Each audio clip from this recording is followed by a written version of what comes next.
There is a revolution underway, one that will change the way people define the role of business. There is a revolution underway that will undermine billion-dollar companies if they don't respond to it, and make niche companies that embrace it enormously valuable. There is a revolution underway that will transform our reasons for buying products and services. This revolution will be more influential than the quality revolution of the 1970s or the Internet revolution of the 1990s. There is a revolution underway that will rival compensation and benefits as the primary reason to take a job. If you're not paying attention to this revolution, you and your company may be running out of time to participate and thrive in the post-revolutionary era. The responsibility revolution has arrived. It demands that companies make a difference to society, not just indirectly by producing jobs and profits, but directly through their products, through their manufacturing methods and operational systems, through their environmental efforts and community outreach. The consumers and customers leading this revolution will screen your company to see if it's socially responsible. Then, and only then, will they reward it with their loyalty. The responsibility revolution represents a new consciousness among consumers concerning why we buy or don't buy, what we use or don't use. We want to make a positive difference with our wallets and through our actions to make the world a better place. There is also a new consciousness among employees.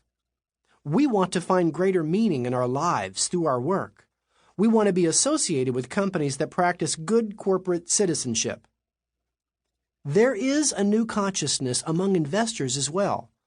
We want to shape the future by putting our money into companies that match our social values. Consumers, employees, and investors are changing business. They expect the companies with which they do business to join them in taking responsibility for the planet on which we all live and for giving back to the larger world. This is not a revolution that can be ignored. It will not go away. If your business isn't socially responsible in the future, the forces of good will ride into the market like the cavalry, surround it, and choke off your supply lines. If you work in a company that is not socially responsible, whether it is a Fortune 500 company or a mom-and-pop operation, it will feel the impact on its profits and revenues, and your colleagues could lose their jobs as the company buckles under the weight of this new paradigm. You don't believe me? Consider this. Today, 65% of Americans are willing to switch to a brand associated with the good cause if price and quality are relatively equal.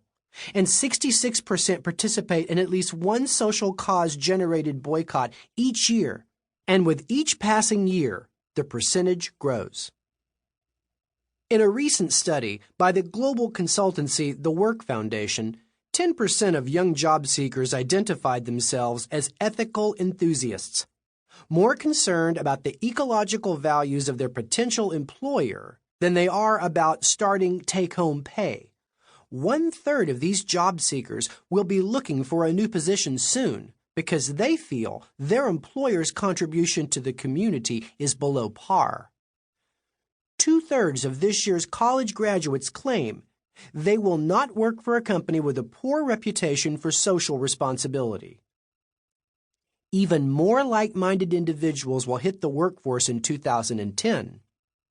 In a 2006 study of 14 to 18-year-olds commissioned by ad agency Energy BBDO, 78% said money was less important to them than personal fulfillment.